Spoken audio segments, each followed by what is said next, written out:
एक गांव में यह सवाल चर्चा का विषय बन गया था कि बड़ा कौन है, भाग्य या बुद्धि। यह कहानी दो भाइयों रघु और श्याम की है। गांव के बीचों बीच एक बरगद का पेड़ था। वहीं बैठकर लोग रोज अपनी समस्याओं और चर्चाओं पर विचार करते थे। एक दिन गांव के सबसे बुद्धिमान व्यक्ति पंडित रामदास ने यह सवाल उठाया, जीवन में बड़ा कौन है, भाग्य या बुद्धि। सब लोग सोच में पड़ गए। कोई कहता बिना भाग्य के बुद्धि किस काम की, तो कोई कहता बुद्धि से भाग्य बदला जा सकता है। गांव में रघु और श्याम नाम के दो भाई रहते थे। रघु बड़ा भाई था, मेहनती और बुद्धिमान, लेकिन उसे हमेशा शिकायत रहती थी कि उसकी मेहनत का फल उसे नहीं मिलता। श्याम छोटा था, सीधा सादा और भाग्य पर विश्वास करने वाला। उसकी किस्मत हमेशा उसका साथ देती। पंडित रामदास ने दोनों भाइयों से कहा, तुम दोनों इस सवाल का जवाब ढूंढ कर लाओ। जो साबित कर सकेगा कि बड़ा कौन है, उसे मैं अपना उत्तराधिकारी बनाऊंगा। रघु और श्याम ने अपने रास्ते अलग अलग चुने। रघु ने अपनी बुद्धि के सहारे बड़ी योजनाएं बनाई।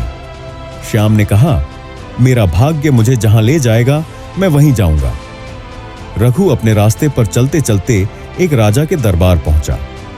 उसने अपनी बुद्धि से राजा को प्रभावित किया और उसका सलाहकार बन गया। उसने राज्य के लिए नई नीतियां बनाई।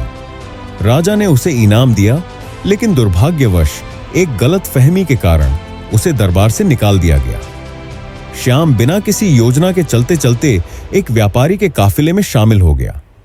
रास्ते में डाकुओं ने काफिले पर हमला किया, लेकिन श्याम की किस्मत से उसे जंगल में एक गुप्त खजाना मिला।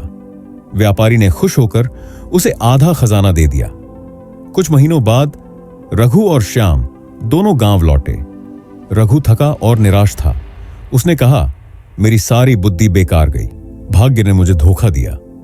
श्याम ने कहा, मुझे कुछ नहीं करना पड़ा, मेरा भाग्य खुद मेरे लिए रास्ता बनाता गया। दोनों भाइयों ने अपनी कहानी पंडित रामदास को सुनाई। पंडित मुस्कुराए और बोले, सच्चाई यह है कि भाग्य और बुद्धि दोनों एक सिक्के के दो पहलू हैं। रघु, तुम्हारी बुद्धि ने तुम्हें सफल बनाया, लेकिन तुम्हारा भाग्य साथ नहीं था। श्याम, तुम्हारा भाग्य तुम्हारे साथ था, लेकिन बिना बुद्धि के तुम खजाने को संभाल नहीं सकते थे। इसलिए बड़ा कोई नहीं, दोनों एक दूसरे के पूरक हैं।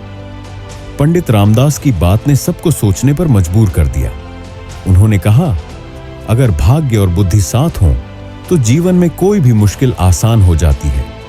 कहानी के अंत में रघु और श्याम ने अपनी अपनी गलतफहमियों को दूर किया और गांव में मिलकर एक नई शुरुआत की।